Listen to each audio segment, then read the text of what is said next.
दोस्तों, आप सब लोग नोटिस कर रहे होंगे कि इस समय भारत की सरकार ने भारत की ज़मीनों को एक्सप्लोर करना शुरू कर दिया है। इसका फ़ायदा भी भारत की सरकार को और भारत को हो रहा है। आपको याद ही होगा, सोनभद्र में एक बहुत ही बड़ी सोने की खदान मिली थी। उसके बाद खबर आई थी कि लिथियम की खदान मिली है, जो कि बहुत बड़ी है, भारत की आवश्यकताओं की पूर्ति कर सकती है। उसके बाद फिर वेनेडियम की खोज भी भारत ने की थी।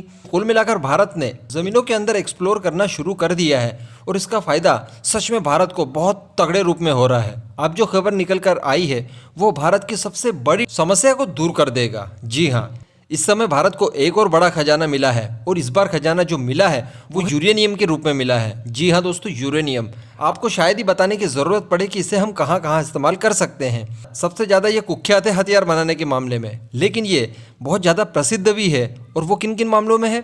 एनर्जी के रूप में, जिससे आप बड़े बड़े शिप चलाइए, बड़ी बड़ी पनडुब्बियाँ चलाइए या फिर न्यूक्लियर रिएक्टर लगाकर बिजली का उत्पादन कीजिए। बिजली तो इस समय हमारे लिए बहुत ज़्यादा ज़रूरी है। आने वाले समय में शायद पेट्रोल डीजल जब हम बंद कर देंगे तो उसके बाद हमारे पास एनर्जी के लिए यही एकमात्र वैकल्पिक सोर्स बचेगा।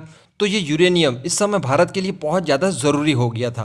अब मैं आपको बता दूं कि भारत के अंदर ही निकलने वाला यूरेनियम न के बराबर था, ऊँट के मुंह में जीरे जितना।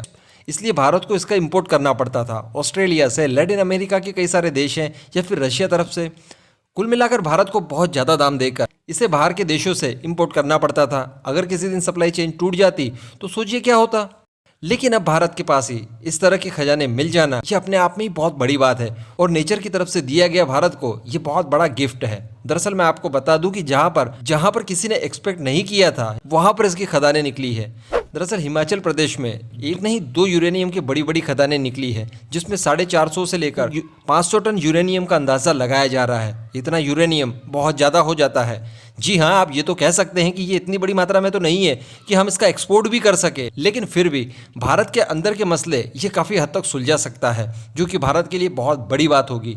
ये हमारा पैसा बाहर जाने से बचाएगा तो सही, लेकिन हमें सप्लाई चेन टूट जाने का डर भी नहीं रहेगा और हम इसका इस्तेमाल हमारे आने वाले प्रोजेक्ट्स के लिए कर सकते हैं। क्योंकि भारत ने अभी इस फील्ड में ज़्यादा बड़ा कदम नहीं रखा है। उसका कारण ही ये था कि ये हमारे पास उपलब्ध नहीं था, लेकिन अब चूंकि ये हमारे पास इतनी बड़ी मात्रा में उपलब्ध हो गया है तो हम आने वाले समय में समुद्र तल में चलने वाली कई बड़ी बड़ी सबमरीन्स बना सकते हैं, जिसको न्यूक्लियर एनर्जी से संचालित किया जाएगा। जिसका एडवांटेज ये होगा कि फ्यूल रिफ्यूलिंग की वजह से उसे बार बार सतह पर नहीं आना पड़ेगा और वो काफ़ी लंबे समय तक, इवन महीनों तक पानी के अंदर बड़ी आसानी से चल सकती है। इसी के साथ साथ हम कई सारे वॉरशिप, एयरक्राफ्ट कैरियर भी इससे बना सकते हैं, यानी इसकी एनर्जी से उन्हें संचालित कर सकते हैं, जो कि भारत के लिए फ्यूचर में बहुत ज़्यादा बेनिफिशियरी रहेगा।